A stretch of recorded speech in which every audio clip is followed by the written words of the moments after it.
I was protecting both my family as well as my country. That's what I went in for. I came home from church on Sunday, and that's when we heard around 12 noon it was on the radio that Pearl Harbor has been bombed. Ultimately, we're there to fight or to support those who fight, and that it's not a game. You wouldn't believe the dead bodies on the roads and people ready to die and no food. It was a nightmare. So at Griffiths, you had a number of aircraft that were ready to go at any minute in case there was a nuclear attack. This was the Cold War. This was the reality we lived in. And you needed to get assets off the ground very quickly if someone launched a nuclear attack. Yeah, we always were at battle stations. It seems like we were never out of battle station. We were always at battle station. We would even take turns going down the chow. Once you're in a situation like that and you come back home, nothing can be as bad as that. Everything is okay, you know. I don't have a problem with anything. You weren't thinking about individuality. You were thinking about supporting the United States and your country.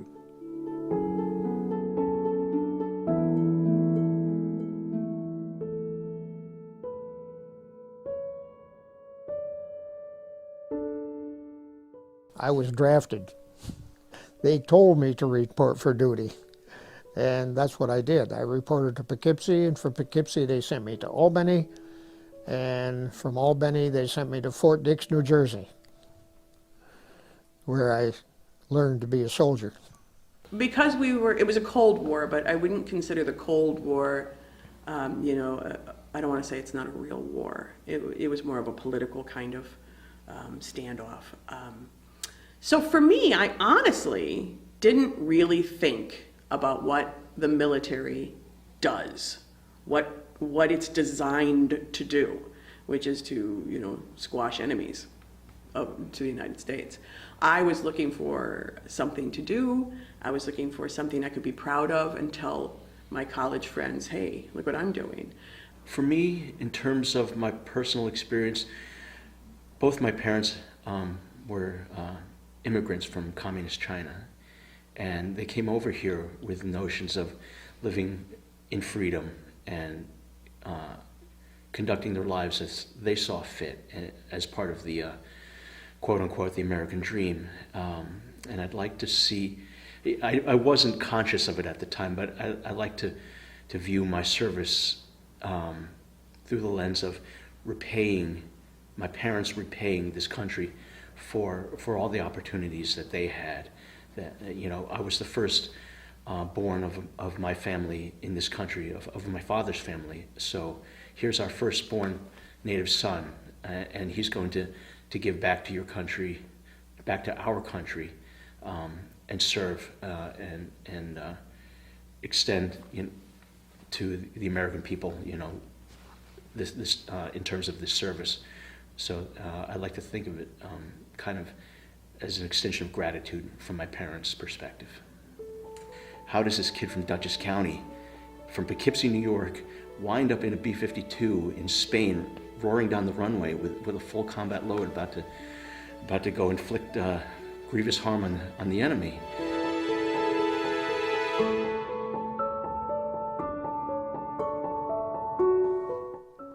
You can't imagine what that shore looked like. We live in hell. Up overhead, you had them flying. The flak would be so tight, so thick, that jet plane could almost land in it.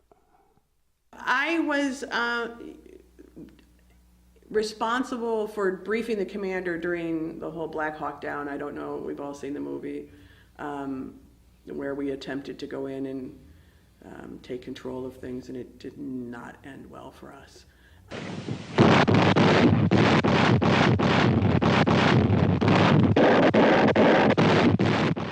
We saw a lot of action, but it wasn't about one-to-one. It wasn't hand-to-hand. It wasn't a face-to-face type of thing.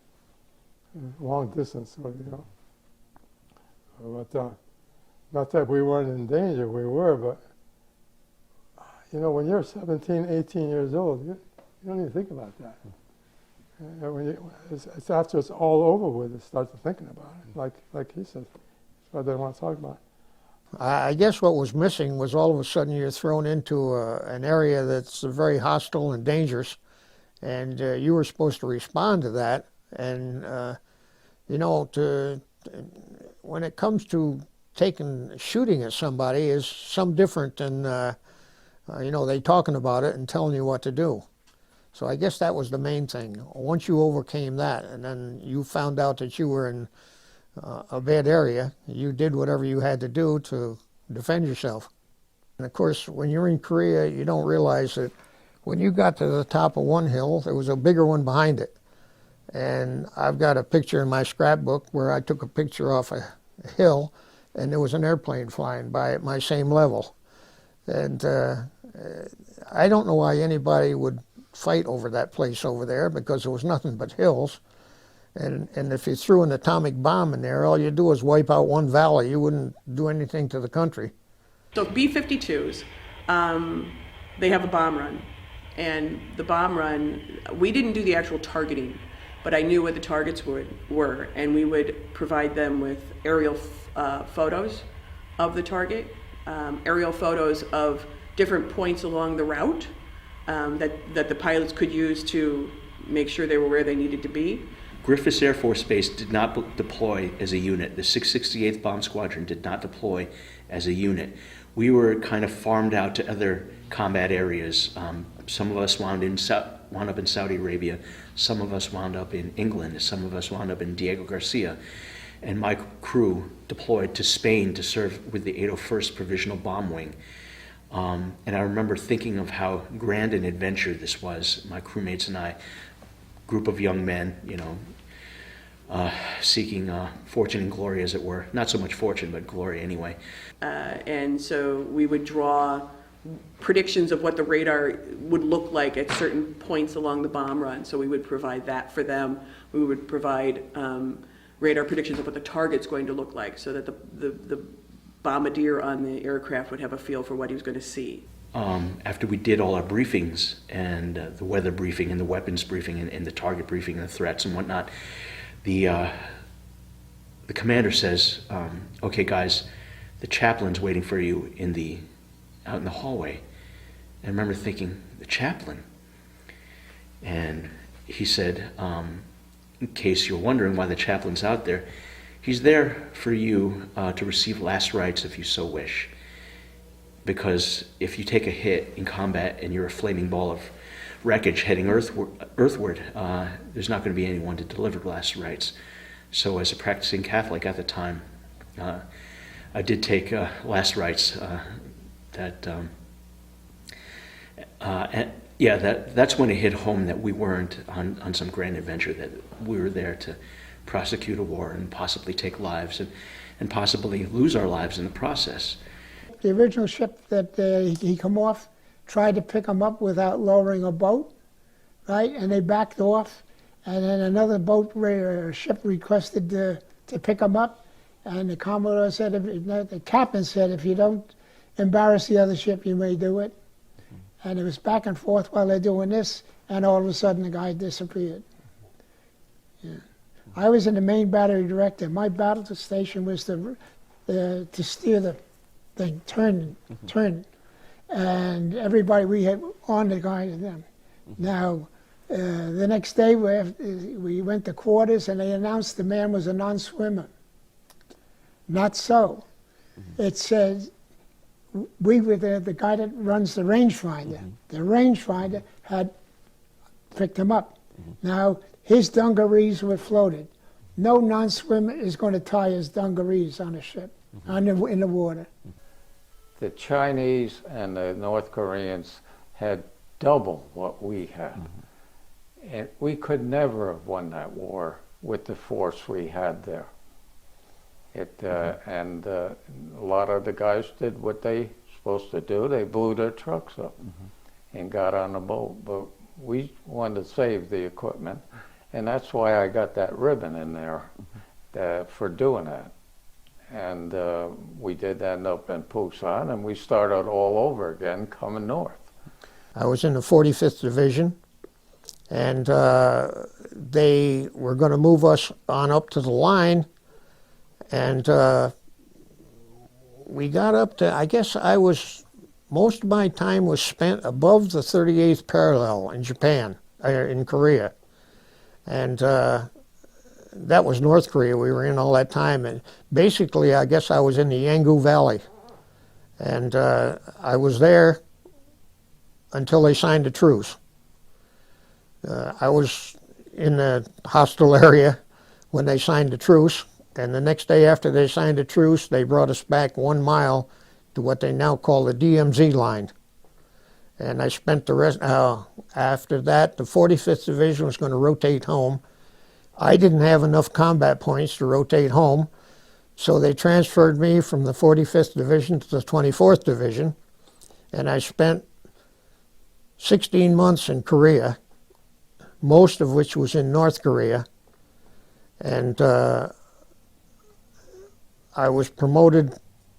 I was out of machine gun during the conflict, but I was later promoted to staff sergeant and given command of a company, a platoon of men, and I remained that until I rotated home. The 45th Division that I was in was the only division in Korea was reputed to never have lost an inch of ground. And we would sometimes turn the hill over to the Koreans to hold while we went somewhere else. And it was more than once when we had to take the same hill twice because they would, vacate. And but the ones that were attached to us, they were very good. They wanted us to pull out of there. We were getting beat. The Chinese had triple what we got. And it's all in that folder. And they blame MacArthur for not getting enough people up there. And we'd be slaughtered. And that's why they told the guys to blow up everything, the trucks, the artillery, and what have you. We decided to save the equipment. We had a big shop van, and we had the next one, 104 or whatever they call it, and a Jeep. And we led the way with the shop van, had big bumpers on it, and we blasted through 3 roadblocks. From the Battle of Surigao Straits, we went to Iwo Jima, and we went to Okinawa. So Okinawa was a terrible place. We were a fighter directorship. We had direct contact with airplanes, but we were a target for the kamikazes. We were bombed. We were attacked 58 times by kamikazes.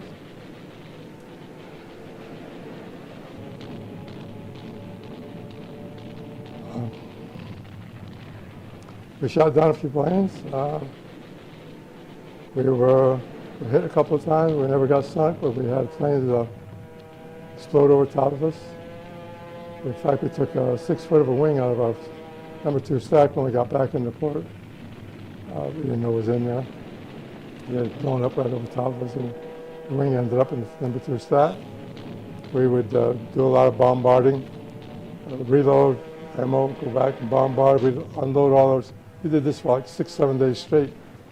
And that's what I say, we would bombard these islands continuously, and yet when the Marines landed, they were like a slaughter because they lived in caves. The Japanese were in caves. They would in the caves. They didn't come out until the day of the landing. So they were full operating. With all the bombarding we did, we probably didn't do any damage to the troops. Did a lot of damage to the land, but they were there. They one time on Luzon, we go in. They give us a dinner. And it was good. But them poor people, you don't know what they went through. They'd be standing in line by a garbage can. And they'd have a catch-all that when you were scraping off your stuff that you didn't eat, they'd take that. They'd catch that and eat it. That's how hungry they were. They'd go out there and out in the bay and catch a fish. But what else did they have? Nothing. They didn't have nothing. We had we lost a B-52 after a combat mission. It went down in the Indian Ocean, and I couldn't communicate with my family at the time. So eventually I reached out to my wife just to let her know where I was and how I was, and that I was flying combat, but it wasn't my plane that was affected, and I was okay. And she said, I'll reach out to the family and let them know, and you need to call your mom when you get a chance, because she wasn't too keen on my being in the military in the first place, and she wasn't too keen on flying herself. And then when she realized that that's what I was doing, it upset her even more. So one day during the war, she asks my dad, Dad, where is Greg right now? And he says, well, he's overseas, deployed for Desert Storm, flying combat missions. And she says, what kind of plane does he fly? And he said, he's in a B-52. And she opens up the paper, and there it is in black and white. B-52 crashes in the Indian Ocean after a combat mission. Half the crew's dead. And she has to take to her bed because she's so grief-stricken over this news. And that's when the gravity of what I was doing hit home, that it wasn't some grand adventure. Yeah, it's the best place to be is in the Navy. I say that because while you're in danger, if you're in battle, you're in danger, but you're not like a land soldier, you're not like a Marine, you're not like a Ranger or a regular doughboy, you know. When you got to put a rifle over your shoulder and you got to get on your belly and start shooting at somebody and he's shooting back, it's a little bit different than being on board a ship. Even though I was on a 40 millimeter, I can't see my enemy. He can't see me either. But, you're being fired at, but you don't even think about it now. So, I mean, you want to fire seeing that kamikaze coming at you, and we're firing at 40 millimeter, boom, boom, boom, boom. You can see the shells hitting into the nose of the plane and it still keeps coming. That's when you get scared a little bit. The first time we got Liberty in Japan, we got half the Liberty party went by boat, and the other half went by train to Tokyo. I went by boat, landing craft. The landing craft took us all the way to Tokyo, and that was, everything was leveled. Yokosuka area is all leveled, and all you saw the spikes from the flares, the fire flares. There was nothing left. It was all flat. And I've never seen anything like it. We were in the Marshall Islands, getting ready to invade Japan. And we were given all kinds of foul weather gear. We were assigned crews for landing crews. So when we got to Japan, Then all of a sudden, the Truman dropped the A-bomb after the second one, and the Japanese surrendered. We were on our way to Japan at that time. We were on our way.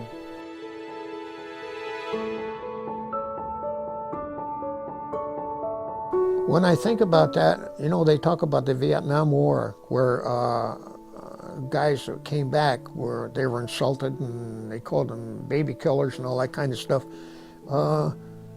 It didn't happen with Korea. All of the Korean soldiers that came home, we just came home and it was over with, and we were thankful it was over with, and I guess the people were just glad it was over with, and that's about all it was. And because there was no hubbub or no big stink about the thing, I think it just quietly faded away. I always think, I am an American fighting man. I serve in the forces which defend our country and our way of life. I am, I was, and I will be prepared to give my life in their defense. When I see veterans now, I feel an immediate camaraderie. I don't know if it's fake, I don't know, but I feel like, oh, hey, we have something in common. There's just a connection, and it's just, you understand, and that person understands that you've served. I would like to leave that when you're looking at a veteran, and in particular a female veteran, there's two things. We're not markedly different from you, and we are markedly different from you. However, having said that, I did serve my country, and I did go away when I was, 19 years old, and grow up and do all that. Well, my feeling is serve your country and do it well. Sometimes I don't think that even happened. Yeah, it was 2.5 to 3 years practically there.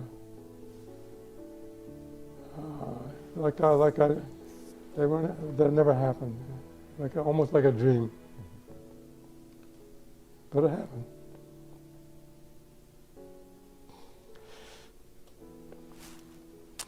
It was a good experience. I wouldn't want to do it again, but I'm glad I did it. I understand that. Just glad I'm an American citizen.